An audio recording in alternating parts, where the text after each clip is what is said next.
the bloomers in high school, they never make it anywhere in life. They're never like that interesting. Some of you might feel like you're slower than everyone else, that you're getting a job later than everyone else, that you're graduating later than everyone else, that you're getting a girlfriend later than everyone else, that you're getting promotions later than everyone else. And this is the story of my life, okay? Ever since I was growing up, I always felt like I was slow to catch on to things, like slow to realize things and how to do things. Like, you know, when you're in school and some kids just know how to dress well, some kids just know how to talk to girls well, some kids in university know how to make money really quickly and find jobs immediately after. And I'm like, I've done a gap year, so I'm already older than everyone else there. Then I'm doing a master's when everyone's got jobs, right? And then I'm going to the military in Korea like 10 years later than everyone else. So I have this theme in my life almost where like I'm just getting to these notes, the notes of life, a bit later than everyone. And I've just come to accept that I'm a late bloomer, that I'm just kind of like this.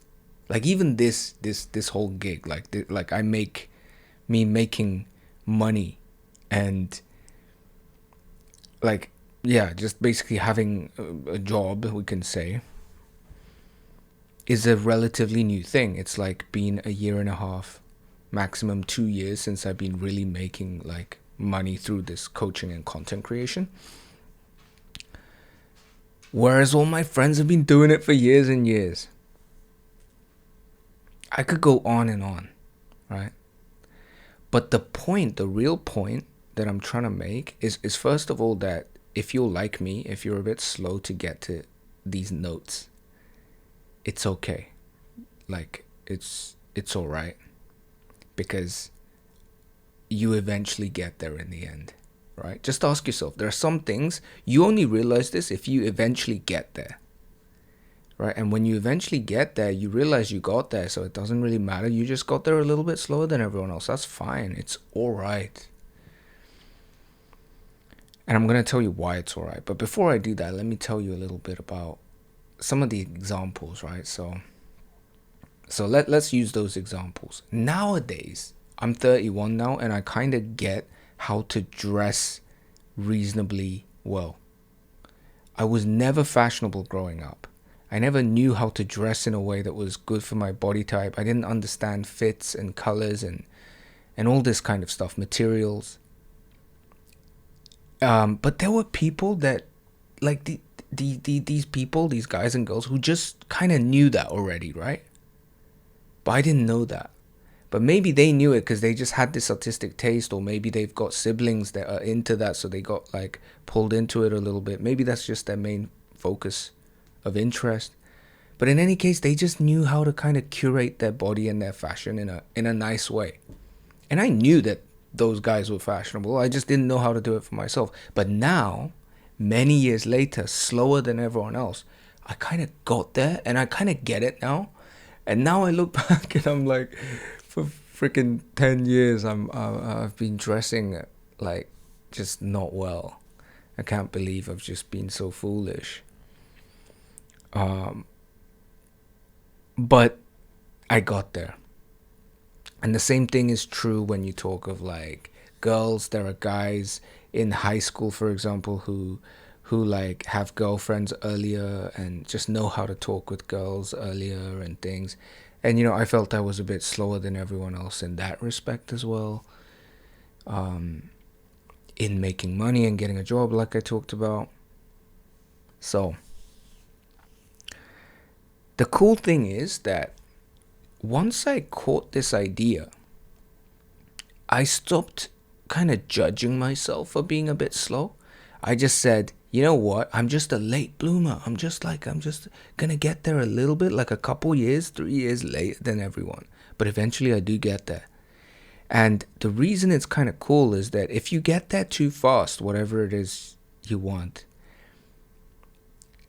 I guess in the moment it's good because you feel like you're ahead of people. But usually there's not a huge sense of satisfaction. There's not a huge sense of appreciation for what you have achieved, because it came so naturally, because it came so easy. But if you're like me and you had to kind of like labor through it and go through the shitty phase, right? The shit phase of like not making any money, the shit phase of not knowing how to dress, the shit phase of not knowing how to talk to girls. If you've been through that and you still got there, but you got there a little bit slower than everyone, then that whole journey, it makes the final product like better. Like you're more satisfied that you eventually got it. Does that make sense? Does that make sense to you? Now, that's the advantage basically of being a late bloomer. And what I want to tell you in this video is just to like accept, first of all, that people have different speeds in life.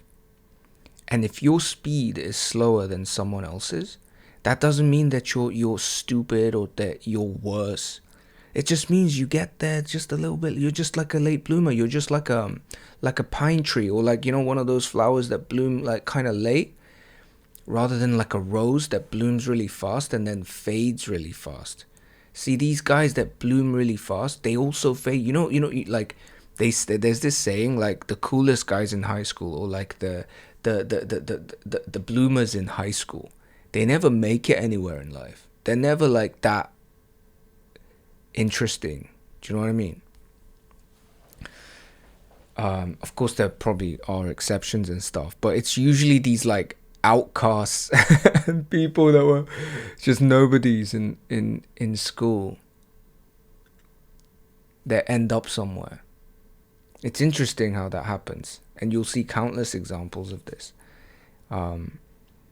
So realize that you have different speeds. Maybe you're a pine tree, for lack of a better example. You're just not a rose. And if you're a rose watching this, if you're someone that's like just bloomed really fast, one of the biggest things for you is to actually be mindful of that and know that is your speed, so that you can slow down and you can focus on longevity and consistency, rather than like getting the quick validation of like, oh, look how amazing I am. Getting all that things super early and then never having the urge to try hard for something ever again, because you're so used to things coming easy to you, right? I hope this is making sense. So this is what I've come to accept. Like, as I enter 30, I realize, okay, I finally got there. Like, I have my thing now that I do. I kind of get how to do a few things that I didn't know how to do. I just know more about myself, and one of the biggest things I know about myself now is that I'm a late bloomer, that I'm a bit slow to get to things, but when I do, I get there, and I'm pretty decent when I finally do get there. Okay? So I know there's a lot of you watching this that are like this. Like you're just lagging behind, and you're hating yourself for it, and you don't think you'll ever get there, and you're like, why am I not there yet?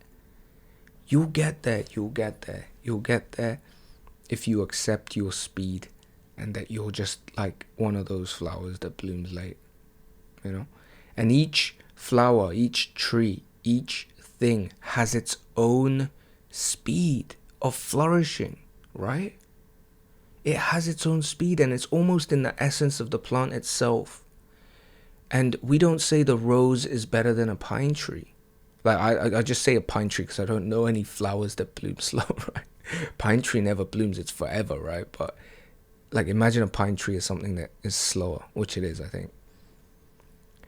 So it's in the nature of the pine tree to just like become itself later than the rose. And it's not, the pine tree is not worse, and the rose is not worse either. It's just each to its own own speed. I heard this quote, the snowflakes fall, each flake in its appropriate place, right? And you can kind of envisage, like, you know, like if you've been in a place where it's snowing a lot and like all the flakes are just everywhere, and then you just sometimes you just zone out, you watch it, and then like the flake just lands and melts on the road. And that flake maybe was always destined to land in that spot, and then another one lands next to it, and it's kind of like everything just falling in its appropriate place and its appropriate speed. And that's the message I want to kind of impart on you, that if you just take it easy and trust that you'll get there in the end. And finally, accepting your speed is what's going to allow you, ironically, to increase it. Right? So once you accept the fact that you're just a bit late, it kind of takes away the stress, forceful aspect of trying to get somewhere. And you're just like, okay. Right? Like, imagine you're really trying to get good at, like, jiu-jitsu, and the guy that started next to you is just getting it faster than you. And you just go like, I'm just a bit slow. Like, I'm going to get there because I've gotten there in the past. But I'm just going to get there a bit later than this guy. And you let go and you accept your speed. That letting go is going to make your jiu-jitsu better in that moment and make you progress faster, ironically enough. And it just made me realize, as I was talking about this, that in sports, I'm actually a very, very fast learner. Like, I'm very speedy when it comes to picking up sports and languages. So again, here's another thing, that you might be slow in certain areas, certain domains of life, but faster in other domains. In like learning sports and languages, I was like real fast. Even now, if I go like to learn a new sport or something, or like learn a new language, I always get like just too many validation compliments too early. Oh my god, your accent is so good. Oh my god, like the instructor of like snowboarding, let's say, will be like, you just picking this up like so fast. And in these domains, I'm like the rose, and it's not necessarily a good thing, because you get this influx of validation and you start to think that you're actually like quite good, but you're not actually that good yet, right? You don't want all of that validation too fast and all of that dopamine too fast, so that you can stay consistently in that thing for a long time to actually get good, right? So I didn't know that about myself, and maybe that's why my football progress stalled as well, and sometimes my language progress stalls, because I get the validation too quickly, and then I just kind of stop trying so hard. And that's why maybe great teachers, if they know that you are really good, they're not going to be so hurried in complimenting and validating you. They might actually hold off, because they know you're a rose. They know you're a rose, so they want to kind of like make you more of a pine tree. And for the pine trees, the good teacher will be like maybe encouraging them a bit more, so they don't feel like they're so slow and they're never making any progress, right? And that's a good idea you can apply if you're a coach, if you're a teacher, if you're a parent. Like, seeing things for what they are, not judging the speed, and giving the right kind of feedback and medicine for that person to flourish at their own pace, right? Kind of jumped all over the place, but this is an idea that's been bouncing around in my head, because I recently did really feel like I realized it. Maybe it's the wrong thing to say. I realized it, because I realized it a long time ago, but I accepted it. I accepted that I'm a late bloomer in some things, and now, as I recorded this video, I realized I'm a fast bloomer in other things. So accept both things about yourself and about others. Hope this makes sense, guys. Let me know if this made sense, if you resonate with it. What are you? Are you a late bloomer? Are you a rose? Are you a pine tree? And give me your thoughts and questions if you have. And thanks for watching.